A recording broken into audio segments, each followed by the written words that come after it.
Well, it's a pleasure seeing you here, and it's a pleasure particularly being in Ireland as well. And look around you here, Katie. I mean, how special does it feel to be here now? Oh, it's incredible. I'm nearly pinched myself that this is actually happening at this stage. I'm a few days away fighting in front of my home crowd, and not just with any normal fight. This is undisputed champion versus undisputed champion. I think it's probably one of the biggest fights in boxing right now. So I'm just absolutely delighted. I'm excited about it, and I think the atmosphere on Saturday night is going to be absolutely electric. This could be possibly be the biggest night of my career so far. Yeah, when people talk about challenges, this isn't a bad challenge, is it? Let's go up a weight and fight for all the belts again. It doesn't get any bigger than that. I was just about to say, Kate, just over a year ago, I was at Madison Square Garden where I experienced genuinely possibly the best atmosphere I've ever felt. At a boxing event, you have the Irish people, the Puerto Rican people, two very proud nations. How is this atmosphere on Saturday night going to compare to that, do you think? Yeah, I think it's might even top it. I think this is the only thing that could actually top what happened in Madison Square Garden, to be quite honest. That was such a historic and special night for myself, but I think the homecoming fight could be even bigger than that.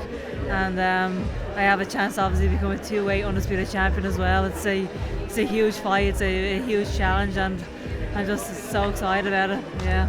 Everyone's talking about the fight. I mean, obviously we were talking on the plane over this morning about the fight and the challenge that we mentioned, the challenge that you've taken here. Again, what kind of Katie we're going to see? Because we've seen you plant your feet and you'll stand there and you'll fight, but we know about your boxing ability. And when we're talking about it, we're thinking, well, Katie's the better boxer. Chantelle's relentless and she'll keep coming and coming and coming. Yeah. You've heard it all. You know it all. You've done your plan. You're not going to tell us your game plan. But I mean, is it going to be throwback Katie? What kind of Katie we're going to see?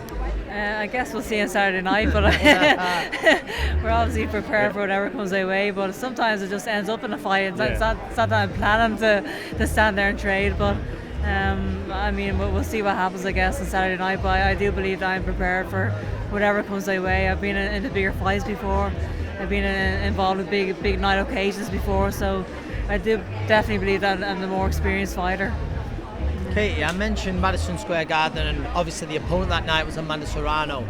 Obviously the southpaw stance is different, but do you see that as a great dress rehearsal for Chantelle Cameron in the pressure that they both bring? Stylistically, I do believe they're both similar, both like heavy-handed, come forward, relentless pressure. Do you believe you've had a great dress rehearsal there, or do you see it as a totally different fight? Yeah, I definitely do believe those big night occasions are very, very important. The experience of that, even dealing with fight week that week was such a busy week. The atmosphere was obviously electric when you're walking to the ring. All those things definitely matter, and just being involved in a tough fight like that you always come out of those fights a better fighter, I believe, and you learn so much about yourself during those fights as well. So I definitely do believe that was definitely great preparation for a fight like this. You've done lots of ring walks, and we know that you can handle pressure. You've been there, done it all as an amateur and a pro, but this is a Dublin crowd. It's just down the road from Bray, and it's your crowd. And again, you'll have your ring walk, and you can really soak it in on your ring walk as well. Have you thought about how it's going to be that little bit different for this one?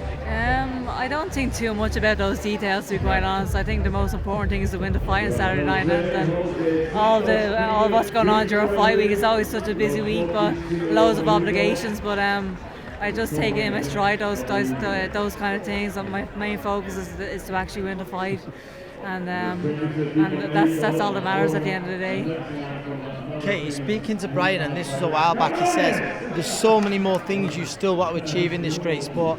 I know you'd never overlook Chantelle Cameron. You come through Saturday night, undisputed at two weights. You've conquered that. Is it possible we could see you go up again? I mean, it's definitely. I mean, I'm not the biggest lightweight in the world, so I mean, like, it's definitely possible that I could go up to become a three-weight undisputed champion. But obviously, one fight at a time, like you said, and. Yeah, there's definitely, if we can have more and more homecoming fights, that would be absolutely incredible. You've still got that hunger. There's no way that you're thinking, well, I've come home now, I've done that, I've ticked that box. It's got to be Croke Park, it's got to be more then. Is that the way it's going to be? I think Croke Park would be the ideal scenario for me. That would be absolutely huge. To fight in our most iconic arena, 80,000 people, maybe even an Amanda Serrano rematch possibly. I think there's still such a huge appetite for that fight. It was the fight of the year, and we'll see what happens, I guess, but that would be absolutely huge. not many people can say they've got a whole island behind them. And it's not just an island, is it? I mean, obviously your fan base goes beyond that, but it's very special that you're here, and we're here because of you. So thank you very much. No, It's thank very you good to so be here. much.